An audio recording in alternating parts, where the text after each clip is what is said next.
Hello, everyone, and welcome to another episode of the Hobby Hammer podcast. That is Lloyd. And that is Ben. And Lloyd, what are we chatting about today? Oh, Ben, that's a really nice mug. Where did you get that from? Oh, this one? Oh, Mm. well, I mean, if you want to have not only a fantastic beverage holder, but also a handy place to hold your paintbrushes, don't do it at the same time. Done it before. Don't do it at the same time. No, no. We'll stick a little link down below. Again, it goes a long way to supporting us as our what we call this, Fledgling. fledgling little podcast that we've started. Yes. Check out the link in the description. You can buy your own Hobby Hammer mug. Now, they come in two sizes. You can use it for actual drinks or you can use it for your paint water. Now, as Ben said, don't use it for both at the same time. We've all dipped our paintbrush in our drink. Let's just admit that it's a safe space. We've all done it. But of course, it does go to help support the channel in terms of us and our growth.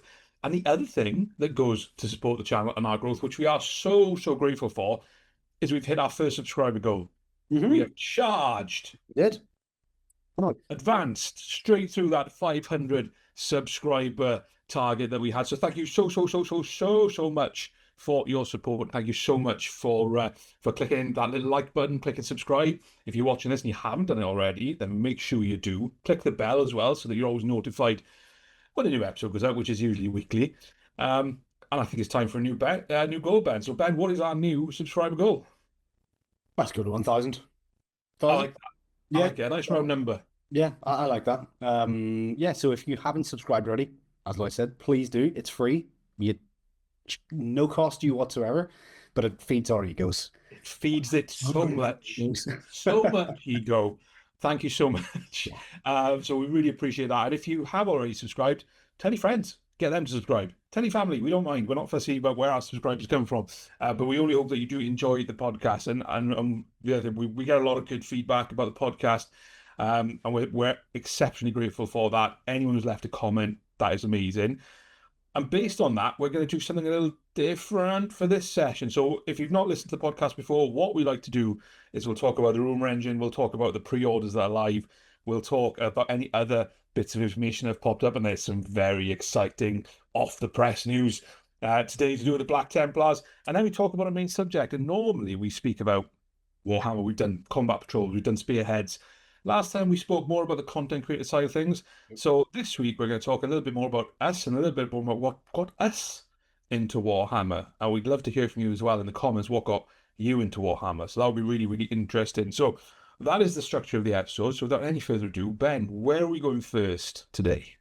It's turning to my least useful topic because I am never any good at this. Although I think last week's one I'm fairly confident that I've got it right on the last one with that thing, but we'll only time will tell. It will. So on the subject of being right on the Rumour engine, the newly mentioned Black Templar Ancient, I think we both got that on the Rumour engine as being it's going to be something Black Templar. So and that was probably one of the first episodes we did off the podcast as well. So well done to us for that. I mean, I'm gonna have to be honest and be like, as soon as you said it, I was like, oh yeah, that makes total sense. But by myself, I would have been like, I don't know. So, well, that's you. I think that's been 3. That's 3 we've got. Confirmed. Yeah, 3 that the royal we, have got. Right. Yeah, my failures are your failures. My successes are your successes. To marriage now at this point. All right. So this one. So there's some dirt with some form of construction around it. Oh my word, what on earth is this? I think this might be one of the most vague ones we've had so far. What do you think? It is. I do. I think it's part of a base. Yeah. And I think it may well be Age of Sigmar as well, because that looks potentially like it's some sort of rock. You've got a little bit of, I don't know, wood or rivet or metal, kind of like a cage type thing.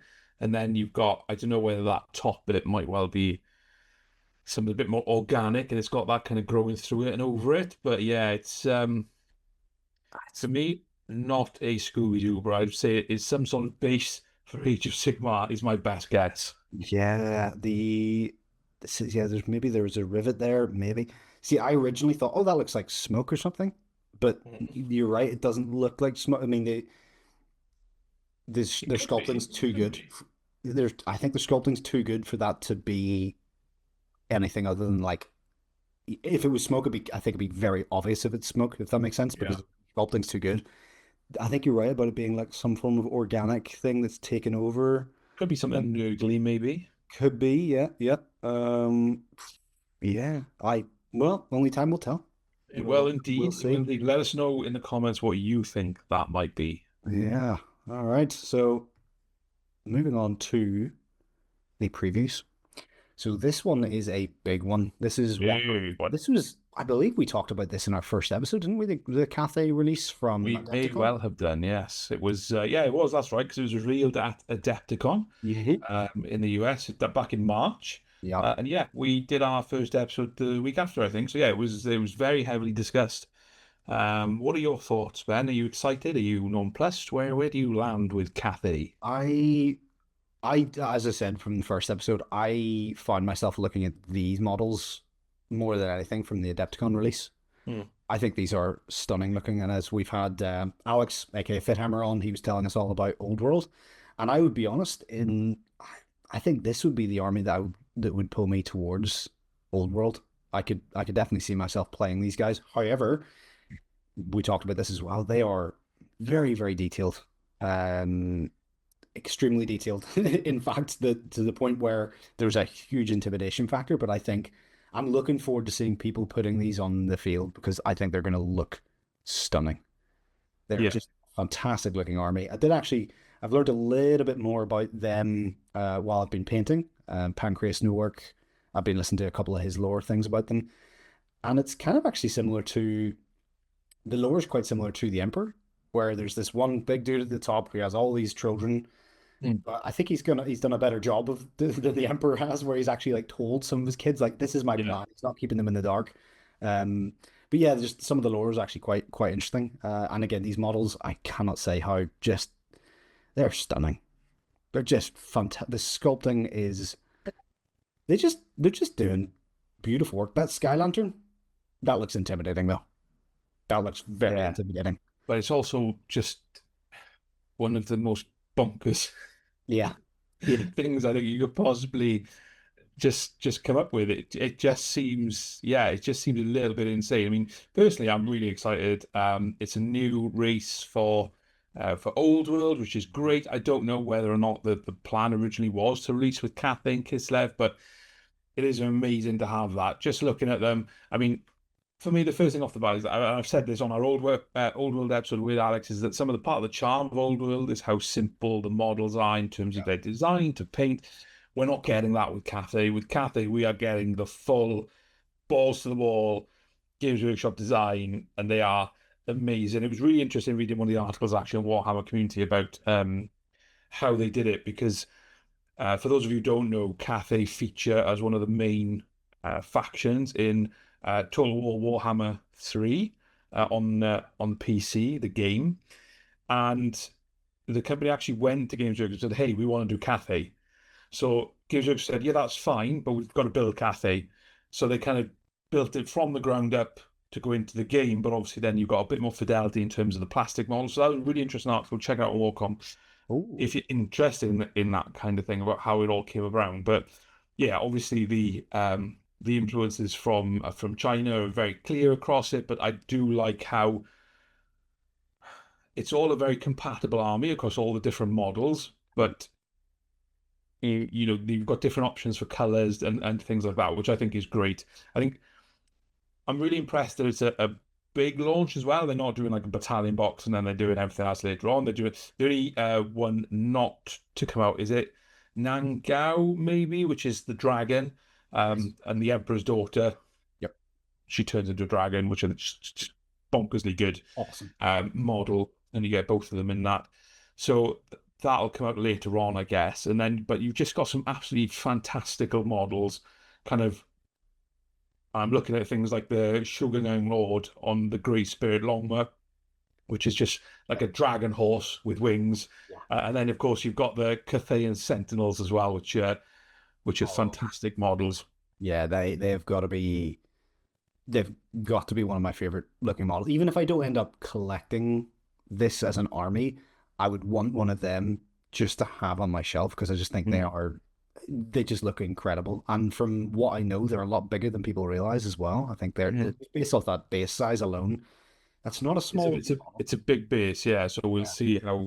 we'll see how big they are when the release date comes around. But yeah, very exciting. Yeah, that Sky Lantern for me is just a wild model. Isn't it? And it looks fantastic. God knows what it's gonna be like to build. And I'm assuming it's gonna have like a flying stand or something underneath it to hold it up. But yeah, just brilliant. So yeah, I'm looking forward to Grand Cathay coming out. I'm looking forward to getting my hands on the miniatures and seeing like how different they are, but how there's lots of like massive designs, like dragon designs and things like that. That I can only imagine that they've got I'm looking at the lantern comes with a 115 piece transfer sheet. They're gonna have to have some seriously epic decals, I think, and transfers on there to kind of just help the layman who cannot freehand out. So I'm really looking forward to seeing those as well. Yeah, and even then, like those decals, it's kept ridged as well, or ribbed for our viewing pleasure. That's going to be hard to put transfers on. Wow, you just need the right kit for that. You just need the right kit. So you just need some sort of solvent like microsol and microset and then microsol. I prefer to use Tamiya Mark Strong, which basically just softens the decal and lets it conform to those shapes. Yes, that's a potential video in the future as well. So I was going to say, put that on the list. We'll put that on the list. Let us know in the comments if that's something you would like us to do, whether it's like we have like our top five, maybe lesser talked about hobby accessories or something like that, or maybe our top 10 accessories in total, and maybe five that you might not know about, one of those little clickbaity titles, which would be fantastic. But yeah, Cathay, I think as a whole, just beautiful. It just shows you how much, and going back to what you're saying about how the kind of the charm of old world, it also just shows you the freedom that they now have because of the technology. Yeah, Like you couldn't have done a Sky Lantern, you could not have done. You could, maybe you could have, but it would not have been that. I would if I was going to reference something similar, I would say if you look at the Mumak from Lord of the Rings, which is of its time, 2002, 2003, that came out, so it's over 20 years ago. Mm-hmm. And that is an absolute painful kit to build. You need to be a really good modeler. You need to have good sculpting skills to get a really nice result on that kit because of how it's designed, how the parts go together. Mm-hmm. But you don't see any of that kind of on the Sky Lantern. So that probably is the biggest kind of way. And I imagine the plastic on that's going to be a lot thinner as well.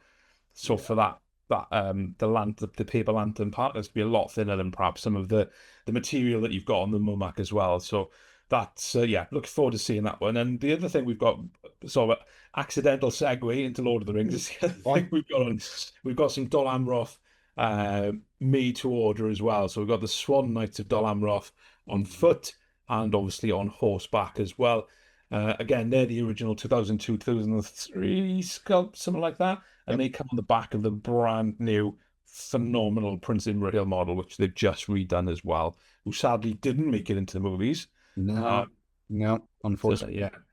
I'm going to move on from there because otherwise we'll end up talking about Lord of the Rings for the duration of this. Yeah, 6 hours later.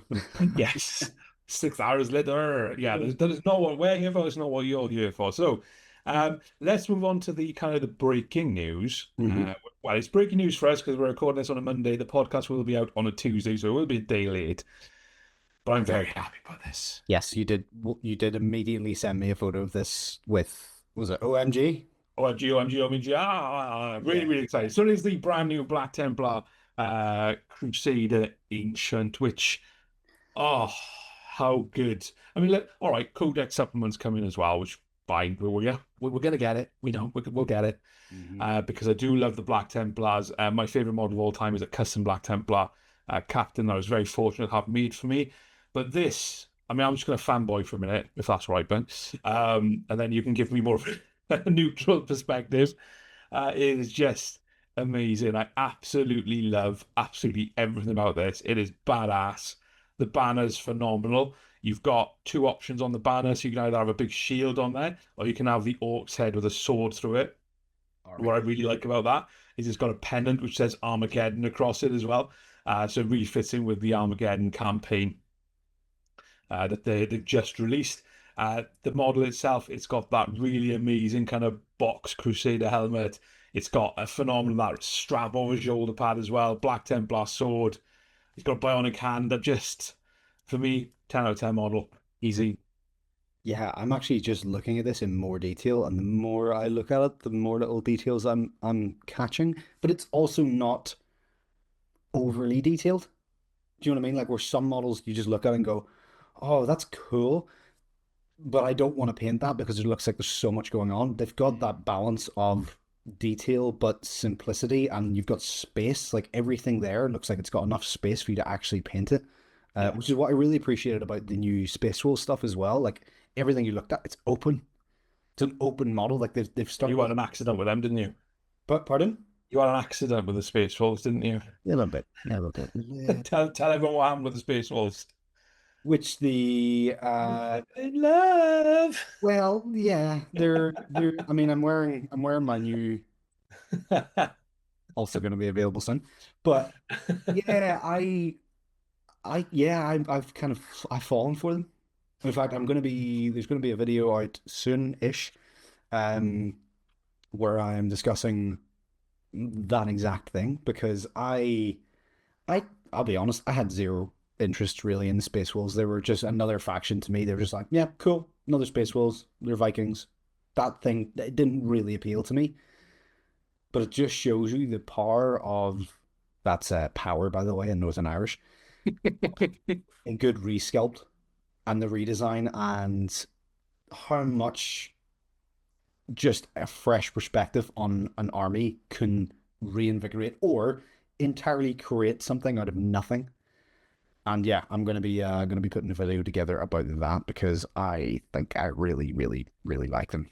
And I've been reading up a little bit about the lore, so I'm gonna give a little people a little bit of a taste. It's interesting you say that. Like the Black Templar refresh had exactly the same effect on me. Like I've always liked Black Templars, and I'll tell you why when we get into the main subject of the video now. But the refresh is what really did it for me in terms of like, wow, I need to get me more of these bad boys. Yeah, again, this model itself absolutely amazing. Black Templars are again, they've got Sigismund. Sigismund is probably arguably one of my favorite characters to read about.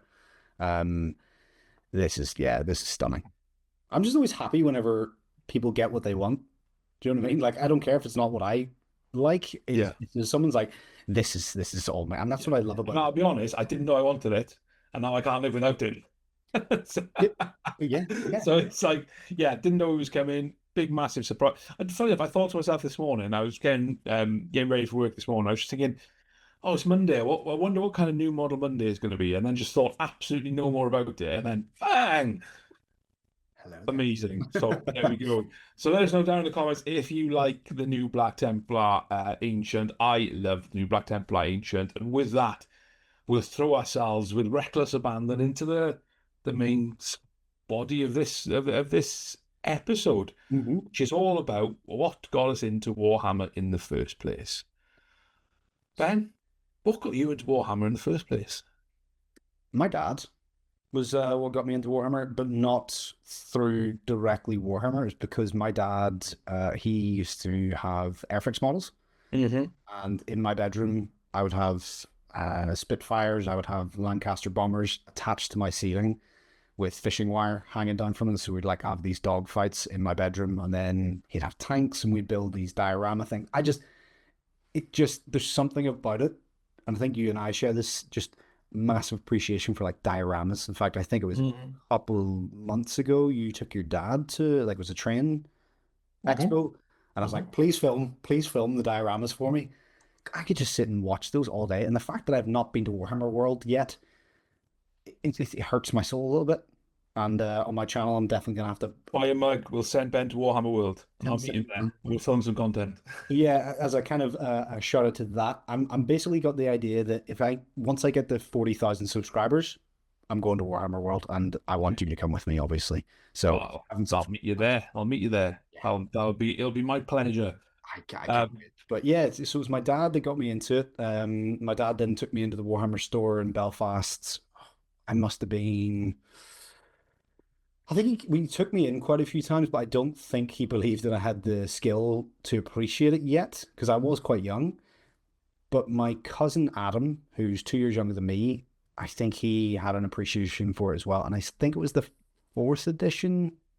I think it was the fourth edition anyway, that box set where you got orcs and the Empire.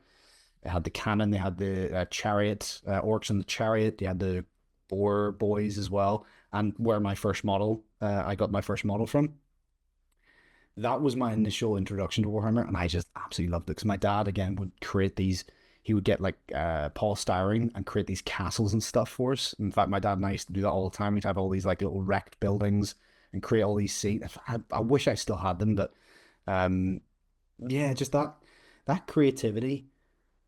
That's what it got me. That's what got it for me. I played a lot of sports as a kid, but I was more of a geek than anything. Like I was more likely to be inside playing video games or painting and doing things of that nature. And I'm so glad that my dad didn't do what I think a lot of people would tend to do and push me towards like the more masculine stuff of sports and all that stuff. Again, I still did it all, but I think my dad knew that there was that side of me that he nurtured really, really well. So my dad and I would paint our models together. He really I know this is a bit of a random segue, but there's a guy I really like to watch on YouTube. It's called Coop's Collection. I think he's a Pokemon card guy, and it's him, interacting with people and sellers. And there's nothing greater in those videos than when you see a parent supporting their kids' hobbies and interests. There's just I just love it. Like there's kids talking about their hobby, and their parents might not have a clue what they're talking about, but you can clearly see the parents still trying to help them. Like, where's the best place I can look for? When they are like, how do I do it? I'm just so damn fortunate that my dad did that for me. So that's how I got into it, and it's obviously evolved from there. But we can talk about a little bit more of that. So what about out of control? You mean? yeah, a little bit, a little bit, yeah. a little bit. That's interesting, actually. Yeah, and you talk about. I mean, I know you told me the story before, but I started in a very similar way with Airfix models, and my dad as well. So when we were younger, my dad was a massive railway modeler. So we had a big, massive model railway in our garage. I said, love it. They used to have a Thompson tank engine tray and stuff, so I was allowed to run it now and again, which is great.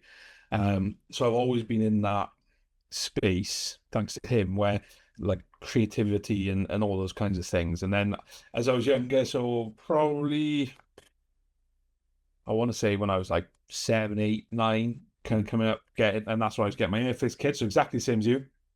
Spitfires, Messerschmitts, and they'd be hanging from the ceiling. And all stuff where I didn't really know what I was doing, but I was enjoying myself, and I was keeping myself out of trouble. Very similar to you on the sports front. So I was very athletic when I was younger and I was a kid, so I played a lot of rugby to a decent standard when I was younger.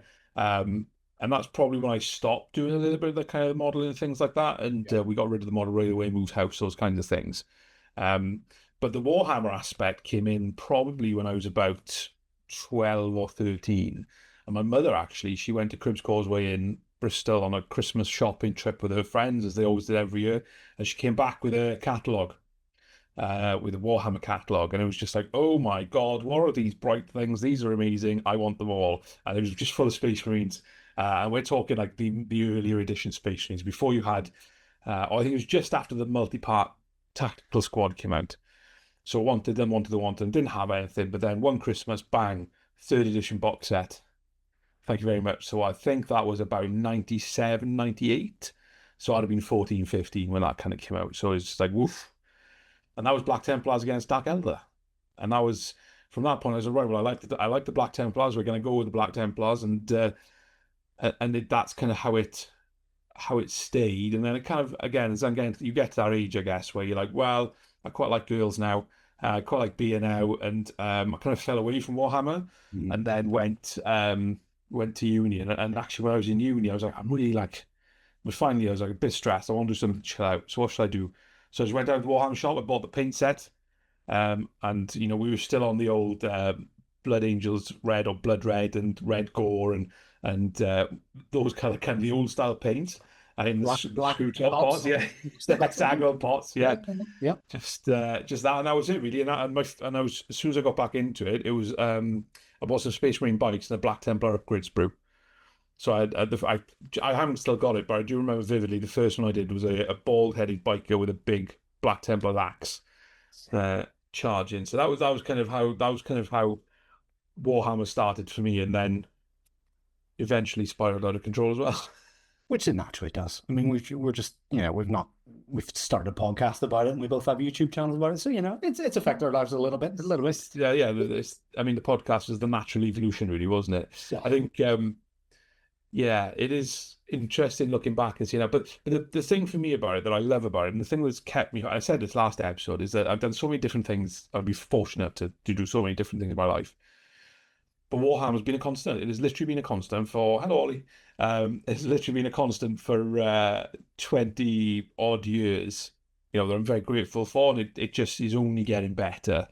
And I think it's gonna go ballistic when the Henry Cavill Amazon series comes out. So it's a good space to be in. But yeah, it's just always been something I keep coming back to because of that creative aspect. And like you said about dioramas and things like that, you look at what tech we've got now compared to what we had then with 3D printers. And I've done an entire facade for like a Bretonian castle 3D printed that's just like amazing. And I think I said to you earlier as well, I just need more time. I need all of the time because I've got so many creative projects I want to do, and it will be dioramas, game boards, all that kind of stuff. I'll get to eventually, but it's just that's the thing that kind of just grips me. It holds me in the hobby is that creativity side. Yeah. I mean, I still remember going into the Warhammer store as a kid, and they had do you remember the packs, the metal, obviously this was all metal at this point, and It's the packs, yeah. Yeah, and they had like little price coding. Like they had That's right, yeah. They had like A, B, C, and all the cheap, and I could never afford anything other. So I was just getting like a hodgepodge of models. None of them made sense. I have a Chaos Sorcerer who I painted like patchwork. It was a mess, an absolute mess. But the thing that got me into it, and again, as you said, like it's one of those things that has constantly been there in my life. There's two things that like really have always stayed in my life, and they begin with W: weights and Warhammer. They're the two things I've been the most consistent with in my life, and they're two things I enjoy a lot and have gotten so much out of. Friendships, memories, confidence in myself, creative outlets, all those things. But the Lord of the Rings magazines, that's it. That's what really got me into it. Again, with my cousin going to the newsagents and having those, like, I think you started off like $1.99, they went up to $3.99. Yeah. So many of those, and then obviously my love for Lord of the Rings. It's just been so cheap now. Doesn't it? Like $1.99, you got like 12 goblins, and I think trick that I think it was the second copy you're supposed to get Metal Frodo, and whenever you ordered them, like mail ordered them, they didn't have Frodo. I think they didn't make enough of them, so they sent you 2 of the first copy. Which okay. I believe you got then the Last Alliance warriors and elves. Well, the Numenorians and the elves, and then you also got then the double pack of goblins. So I had like a full army, which looks satisfying. High elves with their sword heads, and the Gondor, the Numenorians with their shit. Oh, just love that. But yeah, as you said, there's like those natural points where you kind of fall out of it, or it just wasn't as sociably acceptable, which is so sad when you think about it. But you're a kid. Like, I would definitely experienced that in school. In fact, I'll never forget. It was not particularly socially acceptable in school, which, like you said, it was quite sad. I'll never forget. There was a time when, and some of my best friends in the world, they're probably watching this now, where it was after school. It was like that Spider-Man meme, where like, when like it was like, hang on a minute, you've got Chaos Demons on your desk. Wait a minute, I got Space Marines at home. We just hadn't had that conversation. Like, hey, more. It was literally one of those things where it's like, oh, there we are. Then we like Warhammer as well. Cool. But yeah, it is a shame that it's not socially acceptable. Yeah, and I think that's changing though. I do think that's changing. Again, I'm a 35-year-old man. I don't know what kids are into. It'd be weird if I did know, but I think there's definitely a lot more. Again, Marvel, I think, has helped that kind of geek culture is now way more acceptable, like, because it's kind of cool. yeah, Marvel's kind of fading out a little bit more, but it's still very much there. Like being a geek and being who you are as an individual is feels like it's more acceptable. Again, I'm saying this from the perspective of a 35-year-old man. I don't care if someone doesn't like what I like. I like what I like. I'm not going to be apologetic about it. I But thought you were 36. I'm 35. 1990. 1990. Yeah, same year. Age I am at every date. That's the same. My brother's 1990 as well. So, Yeah. hi, Tom, if you're listening. Get more and more greys though. But yeah, I remember in being in the Warhammer store in Belfast. I remember this so vividly. And I was there on a Saturday with my cousin. In fact, this is a ridiculous story, right? So I remember my cousin Adam and I used to love just going in. Even if we didn't buy anything, we just loved going in and looking. Because as you know, like that, it was just a visual treat to just look at all the boxes, look at them, flip them over. You could spend hours in there. And I remember one day, my cousin Adam and I really wanted to go in, and I was asking my mum. We were too young to get the train or anything at that point. And my mum was like, "No, it's a lovely day. You don't want to go in there. You know, it's beautiful. If it was raining, then I would take you." So me and my cousin, it's so embarrassing, but so funny. But looking back on it, we did a rain dance. Like we were outside in my garden, being like, "Come on, rain!" And like, I've heard this thing called rain dancing. Let's just try that. So we were just throwing shapes, and sure as hell, it started to rain. And I was like, we did it. It's Northern Ireland. Of course, it was going to rain every 5 minutes. We came running in. My mum was like, okay, it's raining. Can we go? My mum was like, no, we're not going. I was like, well, that's a breach of contract, surely. yeah, I should have had it written down. But yeah, I remember that so clearly. But yeah, this one time I remember, this is when I was in secondary school. And I was in there, I think I was maybe with my cousin Adam. And I was facing the door so I could see people coming in and out. And I used to get that like heat of embarrassment, of like this passive embarrassment about being in there. Like whenever you walk in, it's got like warm, and I was just like embarrassed. And I remember seeing all the popular girls in school walking past, and I literally was like, well, I just dropped to the floor. I was like, oh no, I hope they didn't see me. Again, like it's so funny what you do as a kid, because as I said, you just want to fit in as a kid, and now arguably as an adult, you just can't. It's like the least interesting thing you want to do. You don't want to be like everyone else, and this is all that makes you feel like, yeah, there's something. The older you get, the less important other people's opinions become to you. Exactly. And that's part of embracing who you are, what you like, and what you're passionate about. And yeah, you know, and then so I stopped for a while because I discovered girls. And I didn't think girls were going to be super into me playing Warhammer. In fact, I still remember my older brother's girlfriend coming into the house while I was playing Warhammer and just being like, I didn't have time to hide this. And then I was like, oh crap. And then yeah, my friend ended up his girlfriend ended up breaking up with him, and I was like, you know what we should do? Well, let's get into Warhammer. So that happened 2 more times. And that kind of got me into it. And then the most recent time, which has then stuck, was I was actually chatting to him today, my friend James Earls. We're playing football, American football, we're playing flag. And our defensive coordinator was calling out all these plays. It was like Bard, Hobbit, Atheling, Orc. And I was like, these are all really nerdy phrases. What are this from? Is this like Lord of the Rings? Is this like Warhammer or something? And he's like, he heard the word Warhammer and he's like, I've always wanted to get into that. It's like, I've been looking to get back into it. So we started again. Yeah. And yeah, since that was like 7 years ago. And from then, again, he was the one that introduced me to the lore. I was not a big lore fan. It just was a side of the hobby I just wasn't engaged with. But when he came to my house and we started playing with the models we had, he then told me about the story behind one of the models. And I was like, that's actually really cool. That actually makes me way more intrigued about my army. Like, who are my army? What's their background? What's their story? Why would these be fighting? And from then, I think that was when it really got its hooks in me of like, oh, there's so much depth to this stuff. And then trying to unpack it all, like Age of Sigmar itself being the new system from Old World. And then you get to 40k, and there's just so much about 40k. And that'd be something I'd be interested in hearing as well from commenters, like, and people watching.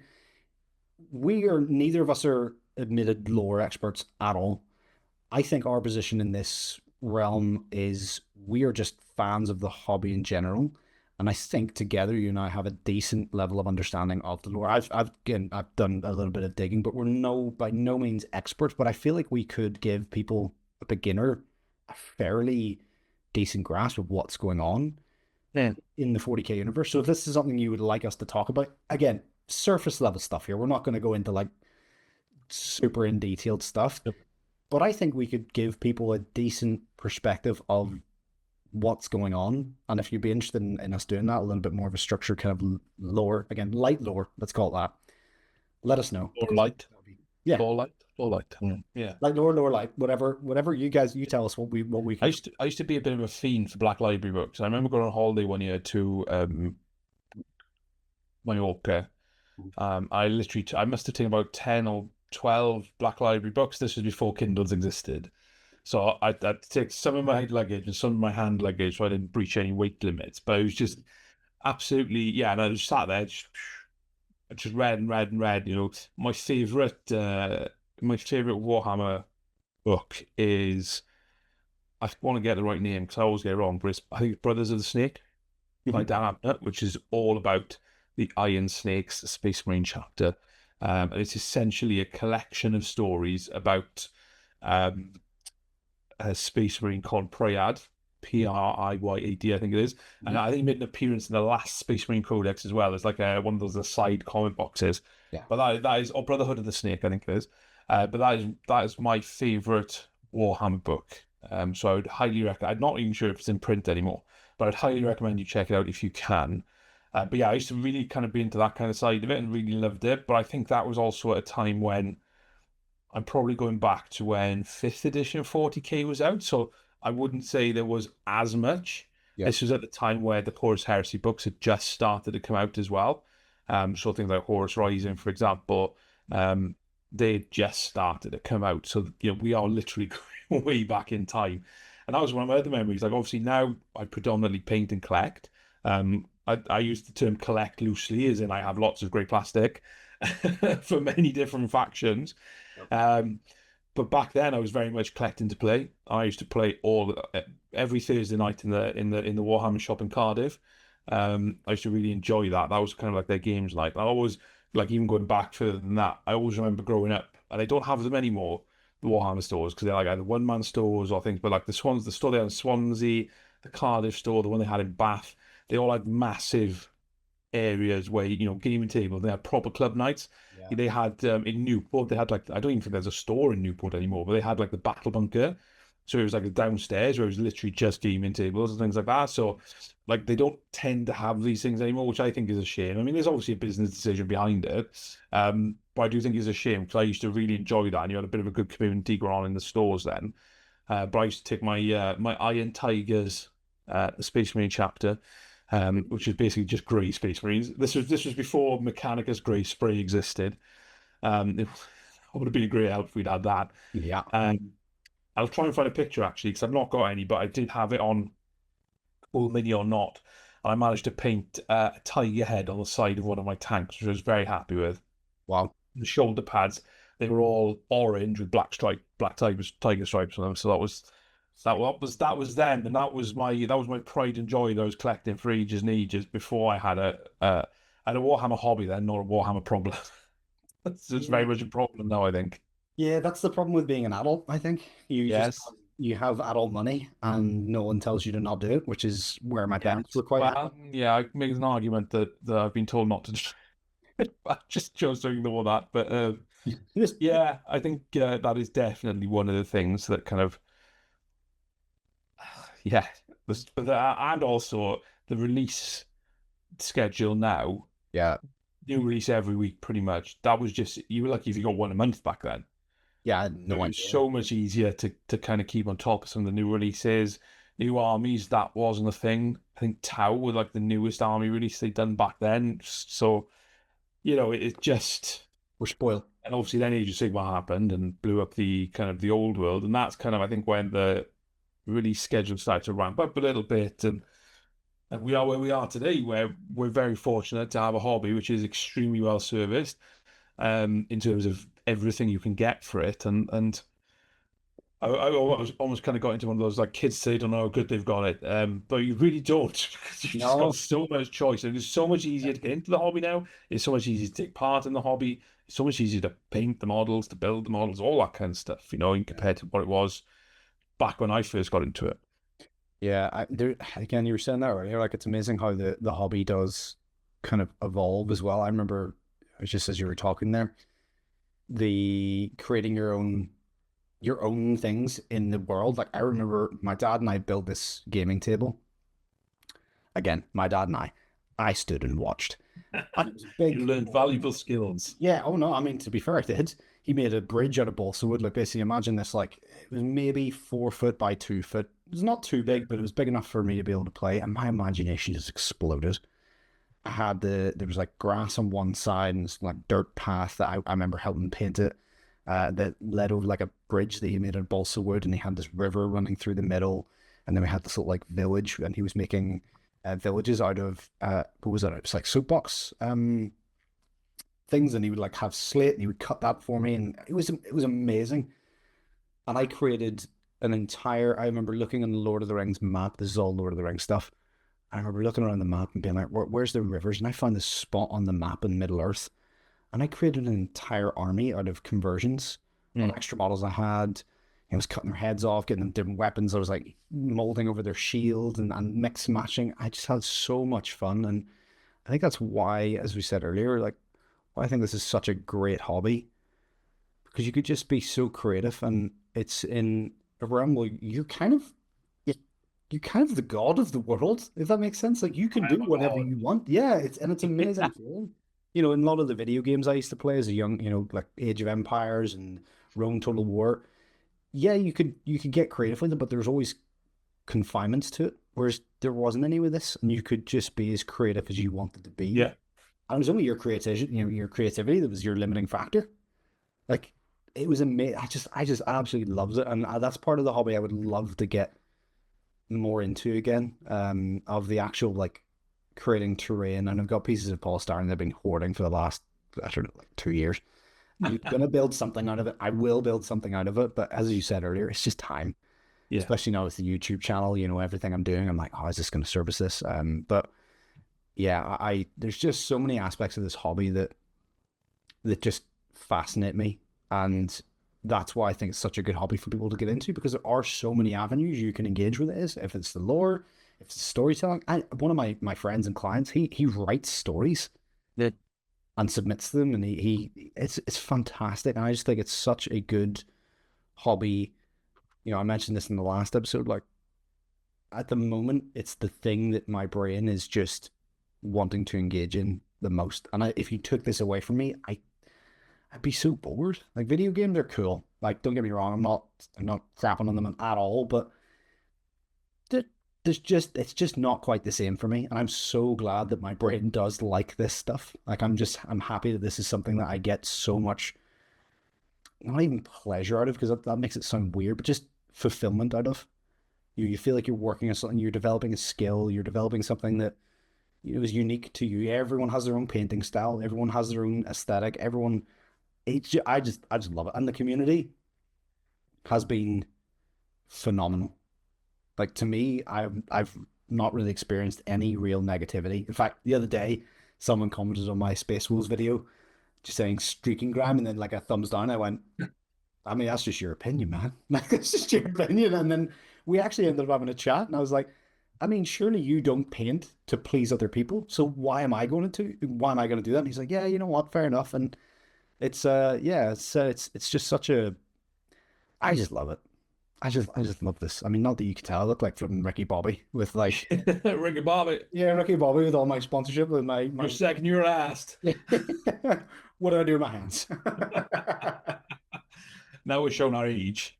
Those are references to Talladega Nights for our younger viewers who may not have even been alive when that came out. No. Yeah, it is. I don't think pleasure makes it sound weird. I think there is a lot of pleasure to be derived from. There's a lot of pleasure to be derived from finishing a model, from getting on to the game table, and on all those different things. And yeah, again, like I guess fortunate and grateful that the community engages in a very nice and positive way with our stuff. I mean, there's always you do need to grow a thick skin when you're a content creator sometimes, because they'll just pick holes for the sake of picking holes. Like a real painters don't use contrast paint. Something Hold like on that. while I call the hobby police on you. Hold on, Yeah, hold on. exactly. So, What's the number? Oh, it doesn't exist. That's right. not the hobby police. Yeah. You do get that, and I accept that, and that's because, and again, there's lots of things that go into that, isn't it? As to why people have that, and I know people, I've got friends in the hobby who take a heck of a lot of rubbish purely for the fact that they dare be female, and things like that. It's just, Yeah. it's silly sometimes, but again, we are very fortunate to not have that, and generally 95 to 99% of interactions are really positive, and supportive. And what I really like about it as well, certainly recently, I've been able to spend some time with some painters that, whether it's a Depthcon or after that, painters I really admire, and sort of sit and pick their brains, and they're just human beings. They're really lovely, and they're happy to share their knowledge and things like that, which is great. There's no like guarding of the paint secrets, and you are right in what you say. Everybody does paint differently. And you'll have two people who might win a Golden Demon, and they've got completely different styles and how they even apply the paint. So it's a fantastic hobby to be involved in. It's a really nice, I find, creative outlet. I mean, we spoke in the last episode about the trials and tribulations of being a content creator. So if you haven't watched that, then get on it and watch it, because it kind of goes into a bit more depth, which we're not going to kind of cover the same ground again in this episode. But yeah, certainly, and then the opportunities, it opens up at just how the hobby's grown, as kind of all kind of ancillary areas have grown as well. So like when I was in it painting, you had Games Workshop paints, and you had Citadel, and you had Vallejo. That was it. Well, now you've got AK, you've got Procryl, you've got all sorts. You've got Tooth and Coats, you've got the army paint. Do you know what I mean? It's just all those things have grown. The kind of tools that's grown, painting handles, all these kinds of things, just all growing exponentially in line with how Warhammer popularity is kind of soared. So that, it's a good thing for the hobby to have that choice, I think. I agree. And it's only getting bigger. I mean, I was speaking to one of my clients the other day on a call, and he was saying that, I didn't know this, but like Call of Duty had a 40k skin. Like there was like Space Marines, and I was like, so it's gone into Yeah, they've had like World of Warships, have had them, World of Tanks, have had them, and all that sort of stuff. So I think if you look at, if you're a bit of a geek and you like numbers, if you look at some of the financial results that Games Workshop post, a huge amount of their income comes from licensing deals, and a lot of that is kind of digital computer games and that kind of stuff. So not just the Warhammer computer games on their own, but also all those crossover things that you've got where the Warhammer license is used in different things. Yeah. I mean, it's a great time to be in the hobby, and it's cool to see a hobby that was, and we talked about this before in another episode, but again, let's assume that everyone doesn't listen to every single episode. You should. You should definitely, and go and like if you haven't. But it's kind of cool to see this thing that was our little baby. Like all my friends weren't into Warhammer when I was growing up. In fact, none of them other than my cousin. He was the only one that was into it. My other friends were like, yeah, cool. All right, let's go outside and play with sticks. I'm like, all right, cool. Yeah. Which was also a lot of fun, but it was. Which I was going to say, which we still do now. It was a lot of fun. I mean, dude, I could talk about that for days. Again, my dad being amazing at crafting stuff, but like this thing that was so personal to you, and it felt like your own little. I don't know. It's hard to describe, but it feels so deeply personal to each individual because, again, it wasn't the most socially acceptable thing to do. That you felt like there was a sense of protection about it. To see it getting the praise and the acknowledgement that it is getting, and again, I think we're like riding the kind of like it's starting to like the tide is like starting to pull in, getting ready for this huge mass of what Henry's going to be doing. Henry's. My friend Henry. Oh, Henry. But like, I think it's going to be big because, again, I was talking about this earlier, but when you tell, like, whenever I'm telling my friends who are just kind of casual fans of it, I'll read a piece of lore and I'll tell them about it, and they're like, "Oh my word, that's so cool." The one I always go back to is Angron's weapons. The fact that one of his weapons is made out of a I was like a pipe that he beat a chaos demon to death with, and then that demon forged with this iron pipe, and now that's the weapon he has. So I'm like, that's just so metal. It's so awesome. Yeah. But yeah, the more lore you pick up, the more fascinating things, and it's just such a yeah. I just love it. I love it. Shall we end it there? Ben in Love Shock. Um, yeah, I think yeah, just to kind of echo what you said about why people, and that's probably why people feel so passionate about it and kind of looking after this thing, because it was the Yeah. only place perhaps some people were accepted.